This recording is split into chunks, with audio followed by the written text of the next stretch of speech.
Amém? Vamos dar continuidade ao nosso estudo na semana passada. Amém? Nós iniciamos a parte de zelar pela reputação.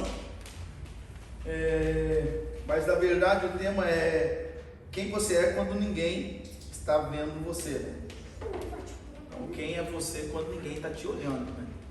Esse que é o tema principal. E dentro, né, de tudo que nós falamos, nós entramos no ponto sobre zelar pela reputação. Embora a reputação ela não determina quem nós somos, mas nós precisamos ter um zelo por ela, né? Não podemos viver de qualquer maneira. Uma reputação ela não define caráter, né? Às vezes você tem uma boa reputação diante dos homens, foi isso que nós vimos em ênfase, né, nessa primeira parte, mas verdadeiramente o nosso caráter é corrompido, porque a reputação é aquilo que os outros dizem ao teu respeito, né? E o caráter é aquilo que verdadeiramente você é quando ninguém está olhando para você. Então nós falamos um pouquinho sobre isso, zelar pela boa reputação. O Senhor ele nos aconselha, né? A palavra de Deus nos aconselha, nós vimos isso aí em Provérbios 22, o verso número 1. A boa reputação vale mais que grandes riquezas, desfrutar de boa estima vale mais que prata e ouro. Então essa é uma grande verdade, nós precisamos ter zelo por ela. Então Jesus ele questiona, né, os fariseus, foi nesse ponto que nós passamos. Jesus em Mateus capítulo 6, verso número 1, ele fala: tenham cuidado de não praticar suas obras de justiça diante dos outros para serem vistos por eles. Se fizerem isso, vocês não terão nenhuma recompensa do Pai Celestial. Então o que Jesus está tratando aqui, na verdade, era de uma forma de viver de aparência, né? Viver de aparência. Esse viver de aparência não é aquilo que o Senhor nos recomenda. Verdadeiramente a nossa aparência tem que ser uma coisa boa, mas nós temos no íntimo também viver, né, e ser essa pessoa boa que nós aparentamos ser. Então o que Jesus está tratando aqui de forma bem clara é cuidado de não praticar suas obras de justiça diante dos outros. Não é que não podemos fazer, na verdade até devemos fazer, porque como que a gente vai manifestar as boas obras pela qual nós fomos criados, né? Como nós vamos manifestar essas boas obras se nós não fizermos diante dos outros? Então não tem como, você está fazendo boa obra, mas só faz escondido, né? Só no cantinho, tá? Não, só vou fazer boa obra, mas tudo caladinho, escondido. Certo dia desse eu vi um irmão falando, ele falou assim: olha, eu fiz um voto com Deus, eu orei para Deus, e eu falei com Deus de que tudo que eu fizer eu vou botar a boca no trombone, como que se costuma dizer, eu vou contar para todo mundo. E aí ele explicando por que ele tinha feito esse voto com Deus numa oração, ele tinha falado com Deus. Ele falou que ele começou a notar de que quando ele falava daquilo que ele tinha feito, ele tocava mais pessoas do que quando ele só fazia e não falava. E aí o que ele colocou no coração? Senhor, eu prefiro até perder o galardão de fazer escondidinho para que ninguém veja, mas ganhar o galardão de tocar mais pessoas. É óbvio que isso não se aplica a todo mundo, não se aplica a todas as pessoas, não se aplica a tudo aquilo que nós fazemos, mas o sentido aqui é, se o teu coração está guardado o suficiente para não ser corrompido pelo aquilo que os outros estão olhando para você, batendo palmo e você fazendo para receber esse galardão deles, tudo bem. Se o teu coração está guardado, você pode falar. O apóstolo Paulo, ele ensinando os irmãos da igreja de Corinto, ele fala assim: quem dera que vocês, né, que todos aqui falassem em muitas línguas, né, como eu falo. Ele dá uma exibida ali, porque ele falava em muitas línguas estranhas. Falava: quem dera que vocês, né, falassem isso. Mas ele está aconselhando, ele não está se exibindo. Ele está com o coração guardado no Senhor e ele fala isso. O próprio Senhor Jesus, o que ele fala? Ele fala, ser manso e humilde de coração. Jesus está aconselhando, mas ao mesmo tempo Jesus está falando: aprendei de mim, que sou manso e humilde de coração. Jesus ele está sendo, de alguma forma, ele está falando coisa além do... Não, ele está sendo desumilde em falar isso? Não, de maneira nenhuma. Ele está falando: aprendei de mim, que sou manso, sou humilde. Mas não é um humilde só de aparência, humilde de coração verdadeiramente. Então, se o teu coração estiver guardado, o meu coração estiver guardado, não há problema em falar. Agora, o problema grave que Jesus está tratando aqui é o quê? Não façam como os fariseus, né, praticando obra de justiça para serem vistos. Então, qual era o propósito? Eles já faziam para ser vistos, para ganhar poder, ganhar autoridade. Foi isso que nós falamos. Então, o cuidado aqui da boa reputação é esse cuidado que tem que ter. Tenha atenção a isso. Então, nós precisamos aprender. Há uns dias atrás, ouvindo uma ministração do pastor Luciano Subirá, ele falando sobre o jejum. Ele está falando muito sobre o jejum, falando muito sobre a prática do jejum. e ele usou o texto que Jesus tinha dito, esclareceu algumas coisas a respeito do texto, quando Jesus disse, né, que quando vocês forem jejuar, lavem o rosto, não fique parecendo que vocês estão tristes e tal, para poder parecer para os outros que vocês estão fazendo. Mas Jesus instrui a fazer o jejum, a lavar o rosto para não ficar parecendo. Só que durante um tempo ganhou-se um entendimento de que quando você estivesse jejuando, ninguém podia saber que você estava jejuando. Só que na verdade, como que você vai ensinar o teu filho a jejuar se você não jejua na frente dele? Se ele não sabe que você pratica o jejum? Como que eles vão aprender isso? O que os discípulos, certo dia, os discípulos os fariseus, na verdade, viram para Jesus e falaram: olha, os discípulos de João Batista, eles jejuam, mas os teus discípulos não jejuam. Então quer dizer que o jejum era uma prática que era conhecida, as pessoas sabiam. Agora não é praticar o jejum para ser conhecido. O problema estava não lavar o rosto para poder os outros olharem e falar assim: olha, o santo homem está jejuando ali, o santo. Não, esse não é o propósito. Agora, se você transmite um ensinamento, não, eu estou fazendo jejum e tal, não é sair também para todo mundo, não, hoje eu estou jejuando, hein, hoje eu estou jejuando, não é isso, mas não tem problema em falar, desde que o propósito não seja receber glória.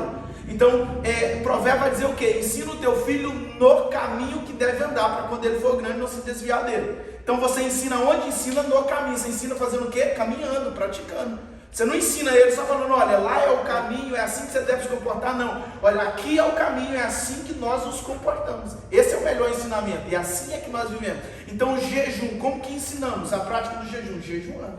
Então, quando nós entendemos aqui, nós temos que ter cuidado com o propósito pelo qual nós estamos fazendo.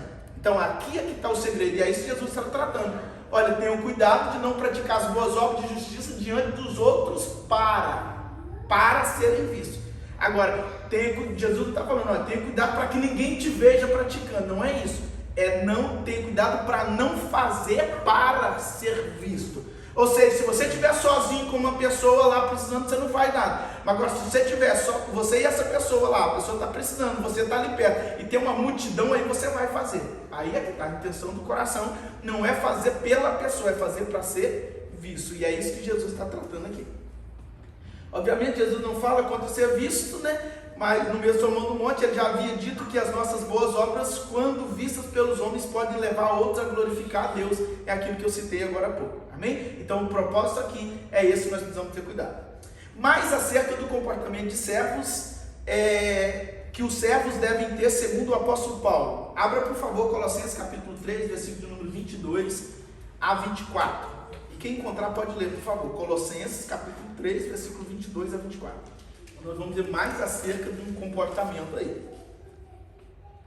E essa daqui vai diretamente, né? Nós não somos escravos, né? O contexto aqui, o tempo é outro, mas nós praticamos ou exercemos, né? Temos o exercício como os escravos, os servos, eles tinham nessa altura aqui. Então, Colossenses capítulo 3, versículo 22 e 24. Quem encontrou pode ler, por favor. Servos, obedeçam em tudo os seus senhores aqui na terra, não servindo apenas quando estão sendo vigiados, visando somente agradar pessoas, mas com sinceridade de coração, temendo o Senhor. Tudo o que fizerem, façam de todo o coração, para que o Senhor, e não para que as pessoas, sabendo que receberão do Senhor a recompensa da herança. E é a Cristo, o Senhor, que vocês estão servindo. Amém. Glória a Deus. Para quem que o apóstolo Paulo está falando aqui? Para os servos. Não, para quem? É assim, para os irmãos em Colossos, né? Os irmãos na cidade de Colossenses, os irmãos colossenses. Essa é a carta. Ele envia essa carta para lá. Mas agora aqui ele está falando para quem? Para quem era escravo, os servos. É essa a função. A primeira coisa que me assusta aqui é que eles eram cristãos e continuavam escravos, tá? Diferente do evangelho que prega hoje, né? O que muitos pregam, a gente não, mas muitos pregam, né? Esse povo aqui vivia no tempo de escravidão. E aí eles aceitaram Jesus, estão vivendo na comunhão da igreja, congregando e tal, mas eles continuavam debaixo do jugo de escravidão, tá? Então, são mais algumas teses aí, não tem a ver com o nosso estudo, mas que quebra muito princípio de evangelho pregado por aí. tá? Então nós precisamos ter cuidado. Deus, o Evangelho de Cristo é para nos libertar da escravidão do pecado. Não é para nos libertar nos dar uma vida melhor aqui na terra. Podemos, na autoridade do nome de Jesus, entenda isso, nós podemos gozar de uma vida melhor aqui na terra, tá? Mas não necessariamente você vai aceitar Jesus e Deus vai mudar tudo para o melhor, né? Às vezes acontece ao contrário, né? Às vezes tudo revira de ponta cabeça e você começa a viver algo que você não está entendendo nada, mas o Senhor está ali provando, o Senhor está esmirilhando, né? É esmirilhando que fala? Esmirilando, o Senhor está esmirilando, né? O Senhor está pulindo, o Senhor está fazendo algo precioso na nossa vida e nós precisamos desse tempo, tá? Então, o primeiro ponto aqui seria esse, mas o que nós vamos entender aqui agora é como devem comportar esses escravos. Bom, é muito fácil, não, eu sou filho de Deus, eu sou filho do rei, do dono do universo, eu não vou prestar serviço para esse endemoniado aí não, porque muitos naquela altura eram assim. Mas na verdade não só muitos cristãos também eram senhores de escravos, porque era conforme a cultura, conforme funcionava naquele tempo, não tinha como ser diferente, até que tudo foi quebrado, então tudo foi mudado, né? Nós já não estamos mais vivendo nesse período de escravização, mas naquele tempo era assim que funcionava, era como se fosse o sistema funciona assim, e então as pessoas precisam se adaptando. Agora o principal aqui é o que então? Já que o Senhor não tira, como que deve comportar um escravo então? É isso que o apóstolo Paulo está tratando. Esse escravo, ele deve obedecer em tudo aos seus senhores terrenos. Então no tempo de escravidão, os senhores maus lá, eles não tinham que questionar, indagar se era um serviço justo ou injusto, eles tinham que obedecer. Desde que eles estivessem debaixo daquele jugo, eles tinham que obedecer.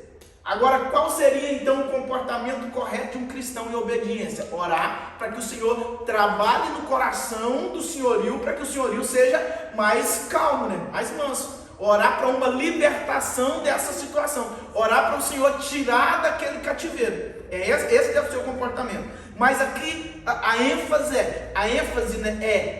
e como deve comportar esses escravos? Eles devem obedecer em tudo aos seus senhores terrenos, não somente para agradá-lo quando eles estiverem observando, né? Quando o patrão está vendo, está tudo certinho, né? Vamos trazer para os nossos dias já. O patrão está vendo, está tudo uma beleza, né? Trabalha que o suor está caindo e não tem isso. Um outro exemplo das obras tem muito, tá? Quando tiver esses assuntos, sim, dá para compartilhar a ação de vocês. Aqui em Portugal há muitos sótãos, né, que são remodelados e tal. E havia um sótão, então o teto vai caindo assim, né? Vai até ficar um acesso ali que não tem mais jeito. E aí precisavam de trabalhar ali. E aí o pessoal ficava, né? Segundo um amigo meu, tá? Isso eu não vi, não. Segundo esse amigo meu, quando o patrão não estava na obra, os caras ficavam ali, quebrando aquilo devagarzinho. Aí tem é tipo um martelo, só que é de ponta, né? Que é uns picador que a gente chama. Então eles ficavam lá quebrando devagar. Na hora que o patrão chegava, disse que tinha um lá, irmão, que ele entrava para debaixo daquele negócio assim, ele entrava de jeito assim, com 2 martelos na mão, ia até deitar pro chão afora, quebrando aquele negócio, fazendo uma ruaça mesmo terrível. Mas era o que? Ele agia assim na frente do patrão. Aí o patrão olhava, nossa, esse é bom mesmo, olha o jeito que ele quebra o negócio. Mas na verdade era a aparência, né? Esses costumam ser os piores quando o patrão sai, costumam ser os piores, não vai nada. Então, qual deve ser o comportamento? O comportamento deve ser independente se os olhos do patrão estão ou não estão, tem que obedecer, tem que fazer conforme foi ordenado para a gente. A gente tem dificuldade em obedecer. E a palavra está dizendo, a gente deve fazer tudo como se fosse para quem? Para Deus, para o Senhor, para o nosso Senhor. Então a gente deve fazer tudo com sinceridade de coração, porque nós tememos a Deus. Então nós estamos debaixo de uma ordem, nós estamos debaixo de um compromisso, nós temos que seguir ele com muita obediência. Essa é a instrução da parte de Deus. Tudo que fizerem, frisa isso aqui, ó, façam de todo o coração como para o Senhor e não para com os homens, sabendo, presta atenção, que receberão do Senhor a recompensa da herança. Tá? Isso aqui é uma chave muito importante, porque nós temos que entender o seguinte, irmão, nós precisamos de recompensa. Isso é o ser humano. Nós precisamos de recompensas. E o próprio Deus, ele é galardoador daqueles que o buscam. Então, quando a gente entende isso, a gente consegue ativar algo que nós precisamos. O ser humano, ele tem muita facilidade de ser ativado por recompensa. Tá? Isso. E qual o problema disso aqui? Nenhum problema, desde que não seja esse o intuito principal do nosso coração, para só querer aproximar de Deus, para que o Senhor nos dê uma recompensa. Não, aproximar de Deus, para que o Deus poderoso esteja sempre perto de nós, e nós estejamos sempre perto de Deus. Essa deve ser a recompensa que a gente deseja, mas nós somos envolvidos a recompensa. Então, quando nós obedecemos tudo, nós receberemos do Senhor a recompensa. Então, obedeça, seja leal, seja fiel, e o Senhor teu Deus te recompensará. Esse que deve ser o nosso entendimento. Vai haver uma recompensa da parte de Deus. Patrão é injusto, não aumenta o salário, não faz nada. Deus está sondando teu coração. Se você está fazendo, se ele não mudar, Deus muda você de lá.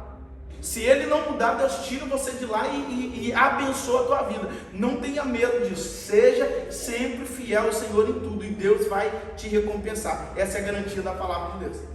Repare na frase: não somente para agradar quando eles estão observando. Indica que a produtividade do cristão não deveria melhorar só quando conta com uma plateia. Por essa razão, acrescenta a frase, mas com sinceridade de coração, que denuncia o fingimento quando se faz só para ser visto. Então o apóstolo nos leva ao entendimento do que é caráter. Tudo o que fizerem, façam de todo o coração para como o Senhor. Esse é o segredo.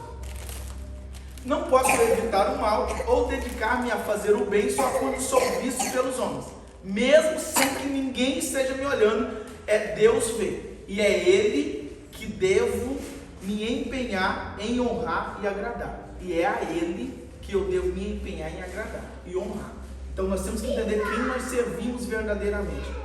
Quem nós somos verdadeiramente. Irmão, tem hora que parece que é bobeira, né? Tem hora que não parece que é bobeira você obedecer? Amém ou não amém? Tem hora que você olha assim e fala, nossa, mas é bobeira, uma coisinha tão... Não, vou ficar aqui. Não, mas nós entendemos quem nós pertencemos, e nós estamos honrando a Deus quando a gente é leal em um contrato, quando a gente é leal em um compromisso, em uma obediência, mesmo por mais simples que ela pareça ser. Amém? E com isso em mente, entenda o exemplo bíblico de integridade de José. Vamos lá, Gênesis capítulo 39, versículo de número 7 ao versículo de número 12. Aqui tem um exemplo de integridade abençoado. Às vezes a gente olha, né, e pensa assim, José sonhou e Deus tornou o sonho dele realidade, não é isso? Eu até conheço, a gente não vai falar por você não, vou falar por mim. Eu até conheço um louvor, um hino que fala sobre isso, né? José sonhou e Deus tornou o sonho dele em realidade. Amém, glória a Deus. Sim, ele sonhou, ele teve um sonho, Deus deu a ele sonhos, ele sonhou, ele foi em direção desse sonho e Deus informou, mas Deus realizou, mas Deus só realizou por causa da lealdade no processo. Então vamos prestar atenção? Gênesis capítulo 39, versículo número 7 ao 12. Quem pode ler, por favor? Algum tempo depois, a mulher do seu senhor começou a cobiçar José. E um dia ela o convidou: vem e deite-te comigo. No entanto, ele se recusou e afirmou à mulher de seu senhor: estando eu aqui, meu senhor não se preocupa com o que se passa na casa, e me confiou tudo que lhe pertence. Ele mesmo não exerce nesta casa mais autoridade do que eu, porquanto nada me negou a não ser a senhora, pois é esposa dele. Sendo assim, como poderia eu cometer algo tão perverso para com meu senhor e pecar contra Deus? Porém, todos os dias ela insistia que ele se deitasse com ela, mas José se recusava e fazia o possível para se manter longe da presença dela. Ora, certo dia, José veio à casa para fazer seu serviço e não havia na casa nenhum dos domésticos. A mulher o agarrou pelo manto e voltou a apelar: vem e deita-te comigo. Contudo, ele fugiu da casa apressadamente, deixando o manto preso à mão da mulher. Amém? Você conhece a história, ela é bem conhecida de todo mundo, mas nós vamos atentar então para algumas coisas que aconteceram aqui nesse episódio especificamente. Tá? Então, a integridade dele era total, e presta atenção aqui na observação que ele faz. Como poderia eu então cometer algo tão perverso e pecar contra Deus? Não é contra Potifar, pecar contra Deus. Fazer algo contra Potifar, mas o principal é que quem que está determinando o nosso comportamento. A quem nós estamos obedecendo? A quem nós verdadeiramente estamos honrando? Então é aqui que está o segredo para que a gente tenha um bom comportamento. Então, irmão, ser fiel na palavra, ser leal no comportamento, obedecer, cumprir o propósito, ser obediente, se falar que faz, faz. Isso não é uma questão de honrar os outros, não, é uma questão de honrar a Deus. Tem muita pessoa, meu pai não está vendo, minha mãe não está vendo, então eu vou ficar mais à vontade. Não, você tem que entender quem você pertence, e é a Deus que nós queremos agradar, e é a Ele que nós temos que ter o desejo de agradar. Se nós pertencemos a Deus, em Deus tem que ser o nosso foco, tá? Eu vou interferir contra os planos de Deus ou não? Eu vou contrariar Deus ou não? Estou pecando contra Deus ou não? Então aqui deve ser o nosso foco, porque isso aqui vai direcionar o nosso coração para as intenções corretas. Porque quando nós tivermos tanto mal quanto bem, não devemos querer fazer o bem para aparecer para os outros, mas também não podemos só evitar o mal quando os outros estiverem nos vendo. Não, nós temos que evitar o mal, entendendo de que nosso Deus, Ele merece honra e fidelidade e lealdade. Então eu preciso ser leal, independente de tiver alguém me vendo ou não. Deve ser uma conduta, irmão, que não tem do que te falar. Se colocarem a tua vida num telão ali, você tem que ter lutado para poder estar firme no Senhor. Pastor, mas a gente falha, eu erro. Irmãos, todo mundo falha, todo mundo comete erro, mas quando você vê o erro, o que você pensa? Um arrependimento? Não, isso é bobeira mesmo, também não vou fazer isso não, que isso é assim mesmo que funciona, todo mundo faz, tá? Há um costume, e a gente precisa ter cuidado com isso, que os hábitos de muitas pessoas costumam corromper, tá? Os bons costumes. Na verdade, a Bíblia fala um pouquinho sobre a má companhia, né? Ela corrompe os bons costumes. O que acontece? Você está numa empresa onde todo mundo pratica algo que você sabe que é irregular, mas por estar no meio de todo mundo, você acaba praticando também, porque todo mundo faz, eu também vou fazer. Todo mundo leva, sem permissão do patrão, também vou levar. Todo mundo faz, eu também vou fazer. Não, a gente precisa ter cuidado. A gente tem que saber que a gente não é todo mundo, né? Quem gosta de palavra é mãe, né? Mãe que gosta. Você não é todo mundo, você não é todo mundo. Mãe, mas todo mundo faz, mas você não é todo mundo. Então a primeira coisa que tem que entrar na nossa cabeça é a palavra de mãe aí. Você não é todo mundo. Então mesmo que todo mundo esteja fazendo, você não deve fazer. Porque se é contrário aos seus princípios, contrário de Deus, você vai estar contra os princípios de Deus. Então o que nós vemos aqui? O foco dele estava em agradar a Deus e não pecar contra Deus. Agora vamos mais um pouquinho. Ele se recusava a deitar com ela, evitava ficar perto dela. Ponto 1. A decisão de recusar deitar-se com ela mostra integridade, não é isso? O ponto 1, ele recusava deitar com ela. Ela convidava, irmão, insistente ainda, endemoniado. Ela falava e ficava batendo na tecla todo dia, e ele recusava a deitar com ela. Então isso mostra integridade. Já a decisão de evitar ficar com ela revela conhecimento de fragilidade. Reconhecer o perigo da queda leva a andar em vigilância. A palavra de Deus alerta que quem brinca com fogo acaba se queimando. Presta atenção nesse versículo aí, Provérbios capítulo de número 6, versículo 27 e 28, eu vou ler aqui para a gente ganhar tempo. Pode alguém colocar fogo no peito sem queimar a roupa? Pode alguém andar sobre brasas sem queimar os pés? Né? Misericórdia, meu filho. Pode não. Então, o que? Quem brinca com fogo, né? A mãe gostava de dizer isso aí, né? Quem brinca com fogo acaba se queimando. Então, qual é a ordenança aqui? Qual é o princípio? Você lembrou de outra coisa. O que você lembrou? Pode falar. Eu lembrei também.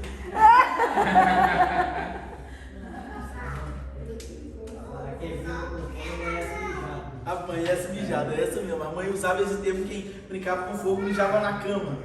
Ela usava esse termo pra gente. Queima a mão e faz dodói. Então quem brinca com fogo. Então nós vamos observar aqui que a ideia de recusar ele mostrava, recusar a mulher mostrava integridade. Mas a segunda parte é muito importante para que a gente mantenha integridade. Tá? Ele não só recusava, como ele fugia. Não é isso que nós vimos? Evitava ficar perto dela. Né? A gente quer vencer verdadeiramente, irmão? Tem gente que não quer vencer não, vou ser sincero. Ele que fala que quer, mas não quer, é só papo furado. Que fala que quer, mas não tem disposição para poder. Não, eu quero vencer a tentação, mas fica passando perto da tentação toda hora. Olha no jardim do Éden, o que acontece?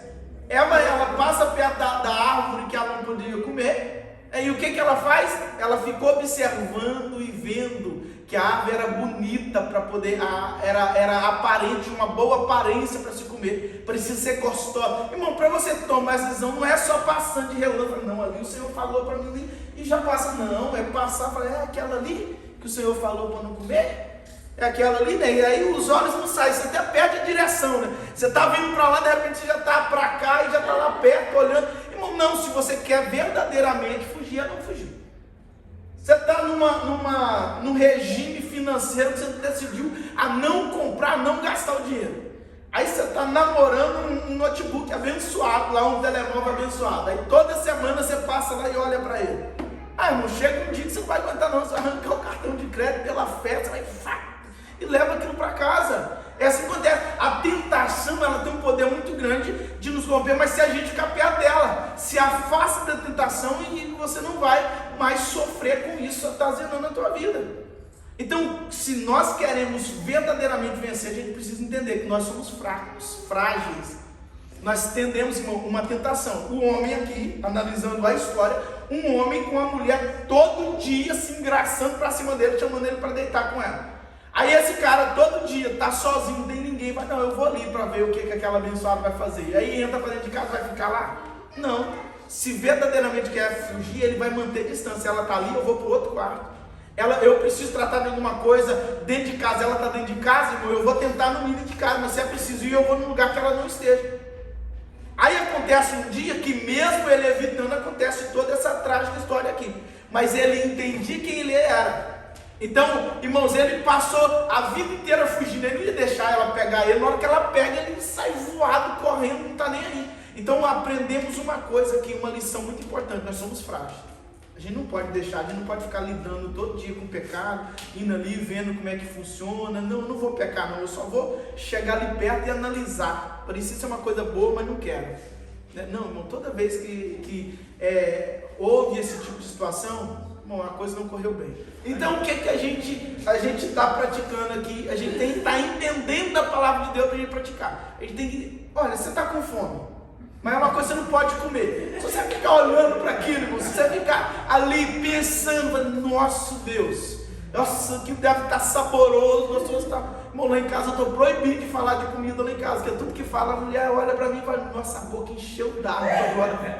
Misericórdia, não vou falar mais nada aqui em casa. Então, é o que? Mas agora, se a gente ficar toda vez passando perto de algo que a gente não pode, a gente tende a cair. Então, entender quem nós somos nos ajuda a lidar com aquilo que seja tentação na nossa vida. Então, irmão, posicionamento, tá? Posicionamento nos ajuda a manter de pé. Então, se você ficar brincando com fogo, aí acabar o negócio ficando feio pro seu lado, não vai correr nada bem. Seja o resultado que você quiser, mas é um resultado ruim, tá? Em nome de Jesus, tenha cuidado. Como poderia eu cometer algo tão perverso e pecar contra Deus? Aqui temos um dos pontos altos da lição que José ensina. Não importa se há ou não testemunhas humanas, os olhos de Deus estão sobre nós. O Deus que tudo vê. Vamos a isso. Gênesis capítulo 16, verso número 13. Queria que alguém lesse, por favor. Então Agar deu ao Senhor que havia falado com ela, o nome dele, tu és o Deus que vê. Porque ela dizia, neste lugar eu olhei para aquele que me vê. Por isso aquele poço se chamou Beer-Laim. Amém. O ponto aqui que nós estamos falando é sobre o poço que ela viu. É isso? Não é isso? Sobre o poço que ela viu. Deus preparou ali algo para a sobrevivência dela. Não é isso que nós temos aí? Isso. Então pronto.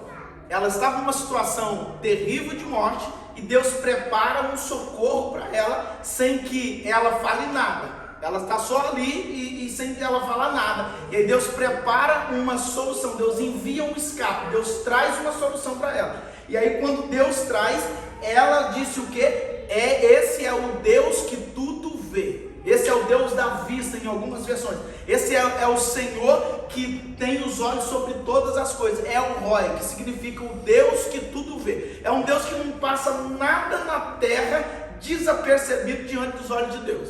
Tá? Vamos lá, quando Adão e Eva pecaram e acreditaram que poderiam esconder, se esqueceram do Deus que tudo vê.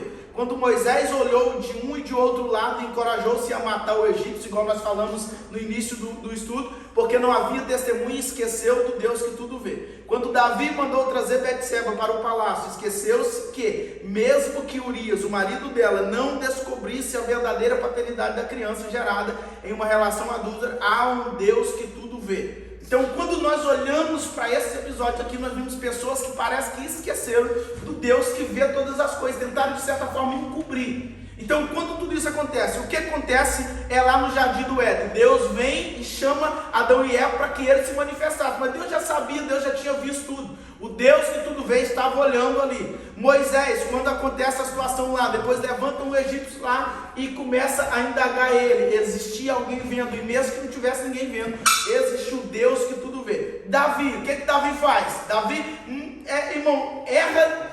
Pensa numa fase errada da vida de Davi, foi essa. Davi erra em tudo, ele sai, para começar o erro estava aí. Tempo de guerra, os reis iam para a guerra, ele não vai para a guerra, só manda o exército e ele fica em casa. Aí quando ele fica em casa, ele vai para o seu palácio lá, para um espaço, jardim, começa a observar uma mulher que está se banhando do outro lado. Está vendo o que nós estamos falando de erro? Estamos falando de, quando a gente reconhece, a gente foge, não fica ali olhando, e aí ele fica lá, ele vê que a mulher está tomando banho, e ele começa a interessar por aquilo, em vez de correr, de fugir, não, ele começa a manipular, manda chamar ela, aí manda chamar, traz ela, depois comete adultério com ela, depois descobre que ela está grávida, e aí ele manda trazer o marido dela da guerra, que era um oficial dele, para quê? Para que ele tivesse relação com ela dentro do período ali inicial e ficasse pensando que fosse o pai da criança. Só que ele tinha tanta fidelidade, tanta lealdade ao exército que existia um princípio. Quando os soldados estão na guerra, nenhum soldado vai desfrutar da vida dele, porque os outros companheiros estão lá. E aí, por princípio disso, ele fala, jamais eu poderia ir deitar com a minha mulher, porque os outros soldados estão todos na guerra, e eu estou aqui, eu não vou desfrutar da minha esposa, não, eu vou ficar aqui, mas não vou desfrutar dela. E ele fica lá e não deita com ela. E aí quando ele não deita com ela, ele arranja um grande problema para Davi, porque tudo que Davi queria era trazer ele, para ele ter relação com a mulher, para a mulher depois que aparecesse grávida, aparecer que o filho era de Urias, porque ele veio da guerra e teve com ela. Mas como ele não aceita isso, ele saberia que não é, que era uma traição. Então o que ele faz? Ele dá uma carta na mão de Urias para poder levar. Chega lá, aquela carta era uma cilada para que Urias fosse colocado na frente da peleja mais difícil que tivesse, o lado mais difícil para que ele fosse um morto. E tudo acontece dessa maneira. Quem mais sabia disso a não ser o próprio Davi? E quem mais sabia disso a não ser a própria Betseba? Mais ninguém. A Bíblia não fala de mais ninguém que sabia disso. Aí quando isso acontece, irmão, na porta dele bate quem? O profeta. Quem é o profeta? Natan. O que é que Natan começa a fazer para ele? Começa a contar uma parábola. A parábola é contando exatamente o tipo de pecado que ele tinha feito. E aí quando ele conta a parábola, Davi olha e fala assim, olha, esse homem merece ser morto. Aí o profeta vira para ele e fala assim, olha, esse homem é você. Aí quando ele fala que no mundo cai, ali ele reconhece tudo aquilo que ele tinha feito. Irmãos, precisamos ter cuidado com o pecado. O embaraço do pecado é terrível. Davi era um homem justo, temente a Deus, procurava desviar do mal, isso é fato, era um homem segundo o coração de Deus, se arrependia e tal. Ele comete sequências de pecados, irmão, e não é só pecadinho não, irmão, pensa na manipulação de tudo que ele fez, de tudo que ele armou desse lado, irmão. A gente costuma dizer, tinha um rapaz lá no trabalho, quando era algo assim, muito absurdo que a pessoa fazia, né, estava fazendo, uma ideia absurda, fora do normal, mas de errado, né? Aí esse rapaz falava da seguinte frase, falou assim, rapaz, não usa esse bicho não, hein? Querendo dizer, né, que a pessoa estava fazendo uma perversidade tão grande que ele estava usando o diabo, né? Aqui parece que foi exatamente isso. Davi, ele manipula, ele faz algo tão terrível aqui, que parece que ele está ensinando o diabo a fazer as coisas aqui, irmão, porque tamanha a armação que ele projeta aqui. Então, cuidado com o pecado. Tudo começou com uma ação dele, não ir para a guerra, depois observar, mas olha a sequência e tempos de arrependimento que ele não teve. A gente precisa ter cuidado com isso. Um pecado vai puxando a outra, então não pecou, procure logo se consertar com o Senhor. Não deixe as coisas continuarem. Então tudo acontece aqui, essa perversidade absurda. E aí quando ele é exposto, o profeta chega para ele e conta exatamente tudo o que aconteceu com ele. Irmão, não é só mesmo, o profeta não chega e fala assim, olha, você está em pecado, não, chega e conta detalhes daquilo que ele havia feito de uma forma simbólica, e ele reconhece tudo aquilo que ele tinha feito, e o profeta aponta, é você esse homem aí.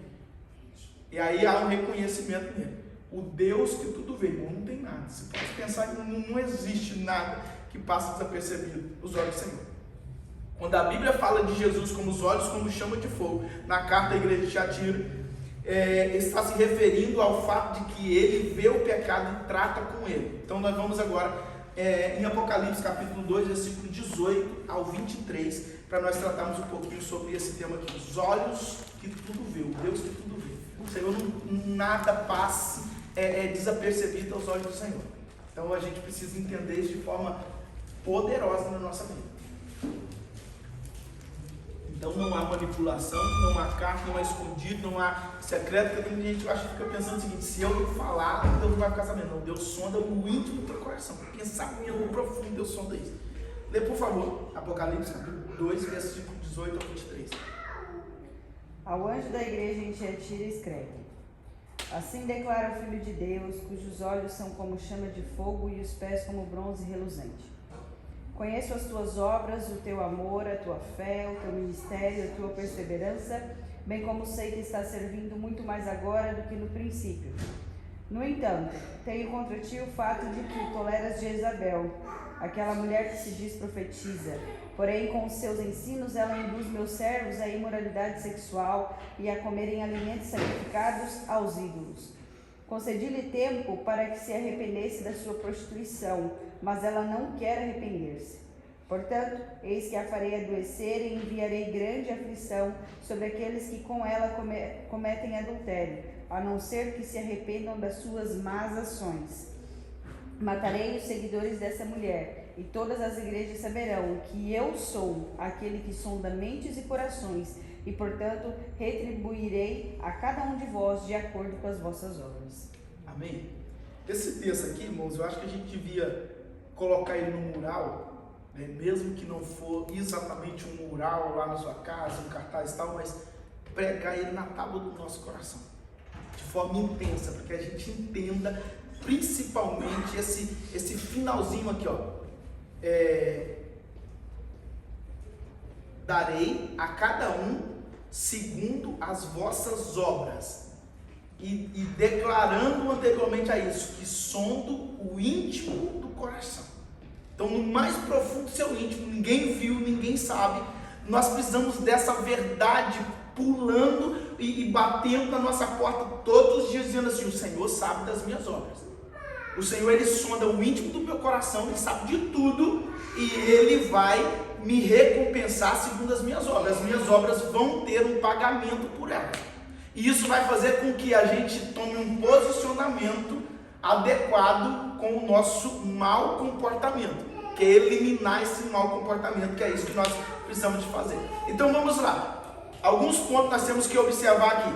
O Deus que tudo vê, o Senhor como os olhos de fogo, vai nos revelando algo que poderoso. Além de ver todas as coisas, o Senhor vai tratar. Nós temos que entender o ver aqui, ou estar vendo, como algo além de simplesmente olhar. É alguém que está vendo e que não vai passar nada impune, que vai ter um tratamento por isso. Então nós precisamos de ter atenção a esse princípio da palavra de Deus. Ninguém ficou sabendo, não houve nada que aparentemente não, mas o Senhor que vê todas as coisas, Ele está te observando, tá? E Ele vai recompensar cada um segundo a sua obra. O conceito de um Deus que tudo vê não se limita a um Deus que consegue se manter bem informado, e sim ao que Ele fará com aquilo que vê. Todos nós prestaremos contas ao Deus que tudo vê. Essa é uma verdade ampla e claramente ensinada na palavra de Deus, que também ensina que os olhos do Senhor estão em todo lugar e atentam para cada passo do homem, não apenas alguns passos. Todos os passos do Senhor o Senhor está vendo. Então não precisa, isso aqui traz um consolo e uma advertência. O consolo é o quê? Não existe impunidade contra a tua vida que o Senhor não está vendo. Você não está sendo injustiçado e o Senhor não está vendo e que não pode te defender. Não, mas também traz uma advertência. Tudo aquilo que você estiver fazendo que que é contrário à vontade de Deus, o princípio do Senhor. O Senhor está observando, está vendo tudo e Ele vai tratar com isso. Então o Senhor vai tratar com as injustiças que fizeram contra você, mas vai tratar com as injustiças que você fez contra outras pessoas ou contra a própria palavra de Deus. Hebreus capítulo 4, versículo de número 13. E não há criatura que não seja manifesta na sua presença. Pelo contrário, todas as coisas estão descobertas e patentes aos olhos daquele a quem temos de prestar contas. Olha esse outro texto poderoso da palavra de Deus, Hebreus 4, verso de número 13. Vamos olhar mais um, Jó 34, verso de número 21. Os olhos de Deus estão sobre os caminhos dos homens e vê todos os seus passos. Mais um em Provérbios 5, 21. Porque o caminho do homem estão perante os olhos do Senhor, e Ele considera todas as suas veredas. Provérbios 15, verso número 3. Os olhos do Senhor estão em todo lugar, contemplando a maus e os bons. Então não há nenhum tipo de motivo para a gente achar que a gente vai estar escondido, que a gente não vai ter nenhum tipo de acerto de conta, e também para que nós sejamos injustiçados e o Senhor não vai nos defender, tá bom? O motivo pelo qual a Bíblia destaca que Deus vê todas as coisas remete à futura prestação de contas. Tudo será descoberto. Frisa, por favor, Hebreus capítulo de número 4, verso de número 13. Os olhos daquele a quem temos de prestar contas, e não há criatura que não seja manifesta na sua presença.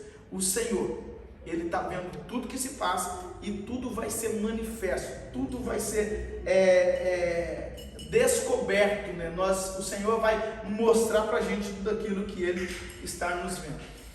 Mateus capítulo 10, versículo de número 2. Portanto, não temais, pois não há encoberto que não venha a ser revelado, nem oculto que não venha a ser vencido. Então, não temais, pois não há encoberto que não venha a ser revelado, e nem oculto que não venha a ser conhecido. Moisés escondeu na areia o corpo do egípcio, né? Nós citamos sobre isso, que ele matou e ele foi descoberto. Olha uma palavra de Deus, a cidade de Nínive. Eis que estou contra ti, diz o Senhor dos Exércitos, levantarei as abas de tua saia sobre o teu rosto, e mostrarei às nações a tua nudez, e aos reinos as tuas vergonhas. Naum, capítulo número 3, verso número 5. Isso é uma profecia violenta da parte de Deus contra a cidade de Nínive, que era uma cidade perversa contra a palavra de Deus. Então, quando a gente começa a olhar para a palavra de Deus, a gente tem que entender que o Senhor, Ele vai tratar. E isso aqui tem que ser, ficar de forma muito clara para nós. Nós vamos encerrar aqui, para a gente não aprofundar muito aqui nesse ponto. Ainda tem aqui umas cartas abençoadas aqui, para a gente poder aprender. Mas nós vamos fechar aqui. O Senhor, Ele não tem problema em punir ninguém, tá? Não fique pensando aqui que o Senhor é um pai frouxo, que não tem postura de pai, de um juiz que vai ser rígido. Não, o Senhor, ele vai sim fazer justiça, o Senhor sim vai estabelecer juízo, o Senhor, Ele vai sim exercer juízo. O Senhor não tem problema com isso, tá? Não fica pensando que o Senhor é os pais da nossa geração, não. Promete e cumprir que é bom nada. Não, o Senhor, se Ele falar que vai fazer, ou a gente arrepende, muda e se converte, ou então o chicote vai estar lá verdadeiramente. Então olha o que o Senhor diz, presta atenção nessa profecia de novo. Olha, eis que estou contra ti, diz o Senhor dos Exércitos, levantarei as abas da sua saia sobre o teu rosto, e mostrarei às nações a tua nudez, e aos reinos as tuas vergonhas. O Senhor vai expor com clareza, essa é a profecia de Deus para a cidade perversa de Nínive. Então o Senhor ia expor eles. Se não houvesse uma conversão, um arrependimento, o Senhor ia tratar verdadeiramente com ele, e o negócio ia ficar estreito. Então, que essa palavra, irmão, venha sobre nós. Não pense que você está escondido, não pense que você vai conseguir esconder, não. Se existe pecado, confesse diante do Senhor. Abra o teu coração, se revele diante do Senhor e verdadeiramente mude o posicionamento, porque o Senhor, Ele não tem problema em tratar.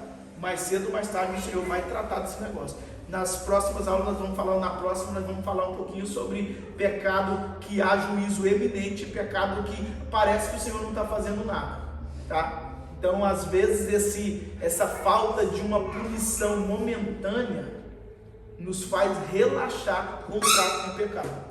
É aquela situação que você está pecando, um pecado de imoralidade, isso não é descoberto, isso não vem à tona, o Senhor parece que não faz nada, o Senhor parece que não pune, o Senhor parece que não corrige, o Senhor parece que não está vendo nada disso.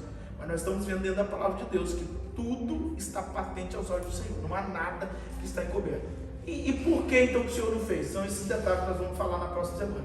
O que está acontecendo? Por que continua pecando e não mudou nada? Né? Um líder fulano de tal, não vou nem falar cargo ministerial, mas um líder fulano de tal está com a vida toda em pecado e continua prosperando, parece que ninguém vê o pecado dele, parece que Deus não está vendo, parece que Deus não está julgando, né? O perverso, o iníquo está prosperando, está conquistando financeiramente e parece que não está acontecendo nada com ele. Deus parece que não julga essas causas. Isso já foi a oração do profeta Abacuque, já foi a oração do salmista, já foi a oração de vários homens de Deus. Falar, mas o que está acontecendo? O injusto está prosperando, o perverso está prosperando, a casa dele é abençoada, o gado dele prospera de uma forma absurda, parece que Deus não está vendo esse tipo de coisa.